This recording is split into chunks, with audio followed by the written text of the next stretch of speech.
Inflation isn't an accident. It's a design, a feature of the system, not a flaw, and the rich are its architects.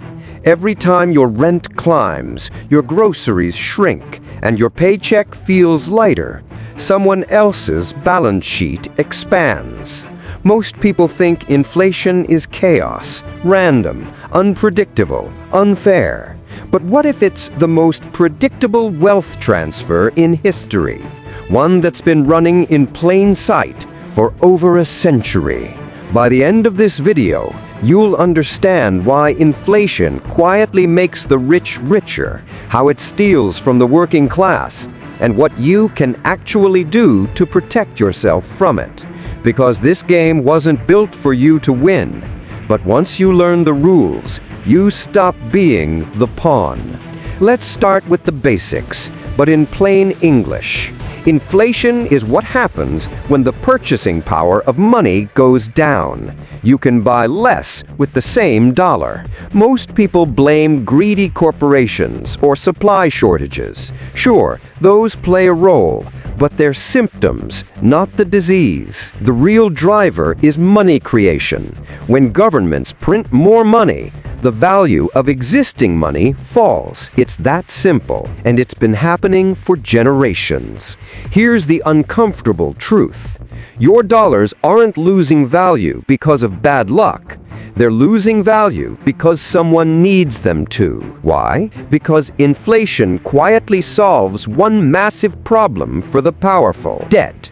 When you owe trillions, a little inflation makes those debts easier to pay back. Every dollar becomes worth less, and so does the debt. It's a magician's trick, turning debt into dust, one price hike at a time. Let's peel back the curtain. Who actually benefits when money loses value? It's not the people earning wages, it's the people owning assets. When inflation rises, prices go up, including stocks, real estate, and commodities. The rich don't hold cash, they hold things that inflate in value. You hold dollars. They hold debt-free buildings, dividend-paying stocks, gold, and art. When your savings lose purchasing power, their assets gain nominal value. Your money works for them, even while it's in your pocket. But there's something deeper.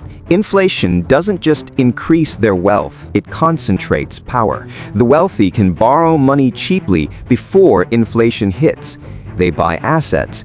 Then inflation arrives, wiping out the real value of their debt while inflating their asset prices. They win on both sides. Meanwhile, the middle class is told to save money in a currency that's designed to decay. It's like playing chess, where your opponent designed the board and you didn't even realize it. You ever notice how financial experts on TV say inflation is good for the economy? Sure. The same way a fire is good for the forest if you own the insurance company. This system isn't new, it's ancient. Rome did it first. They diluted their silver coins, literally melting them down and mixing in cheap metals. Citizens thought they still had money, but each coin was worth less. Sound familiar? Centuries later, Britain repeated the pattern. To fund wars and empire expansion, they printed paper promises. Inflation soared, but the elite landowners, the ones with assets, grew richer. And then came the United States. In 1971, President Nixon ended the gold standard. From that day on, the dollar was backed by nothing but trust. And that trust, it's been quietly eroding ever since. Look at the data. Since 1971, the dollar has lost over 85% of its purchasing power. Meanwhile, the top 1% saw their wealth explode. Coincidence? Not even close. Here's the real playbook. Step 1. Borrow cheap money. When interest rates are low and inflation is expected, they take massive loans for real estate, businesses, or investments. Step 2. Buy assets that outpace inflation. Stocks, property, commodities, anything that grows faster than prices rise. Step 3. Let inflation erode the debt. As the value of money falls, their loan repayments become cheaper in real terms. Step 4. Raise prices or rents to stay ahead. They pass inflation down the chain to consumers, tenants, employees. By the time inflation hits your grocery store, they've already locked in their gains. That's not luck. That's engineering.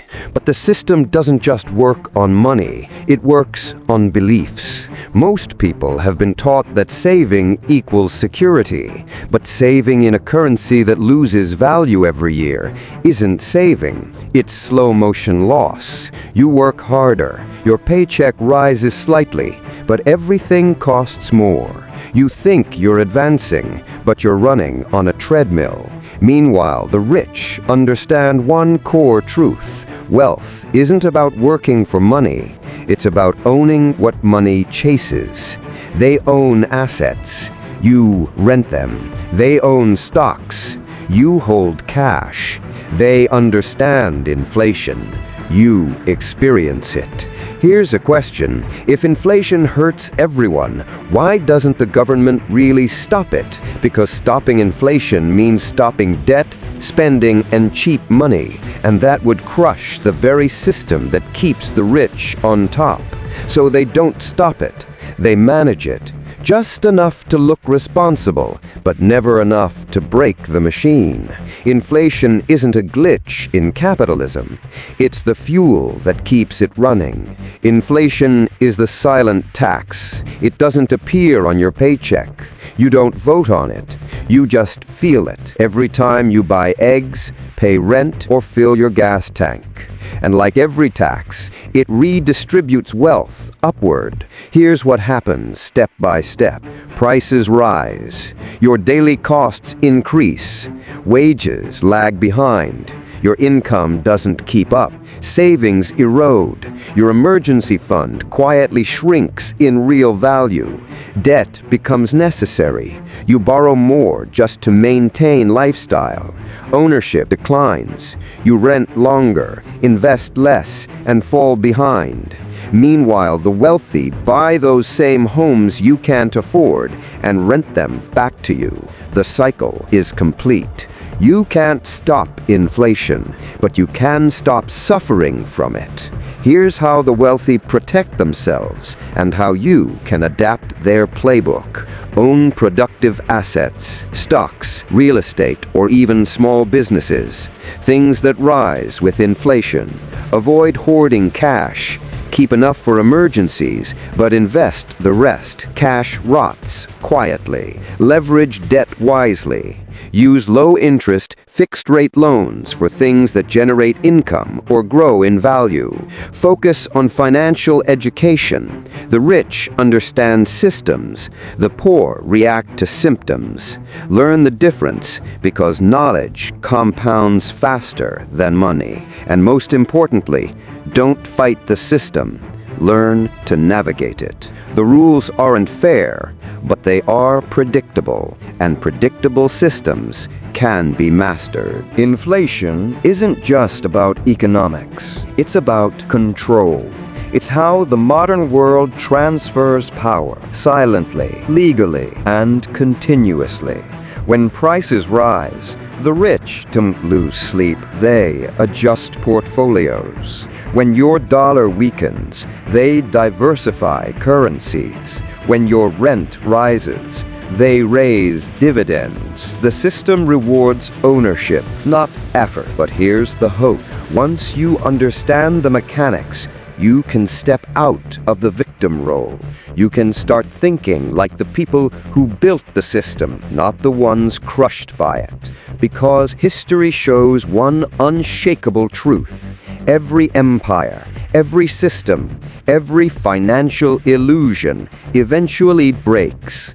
And those who saw it coming didn't just survive it, they profited from it. So when the next headline screams, "Inflation hits a new high," don't panic. Ask yourself, whose wealth is this inflation creating? And how can you join the side that wins? If you found this eye-opening, you need to watch my video, The day money died, how gold lost its crown. Because once you understand how the rich use inflation, you'll want to see how they replaced real money with paper and how that single decision shaped the world we live in today. Click that video right now because history doesn't wait and neither should you. This is Finlegacy, where the past reveals the future.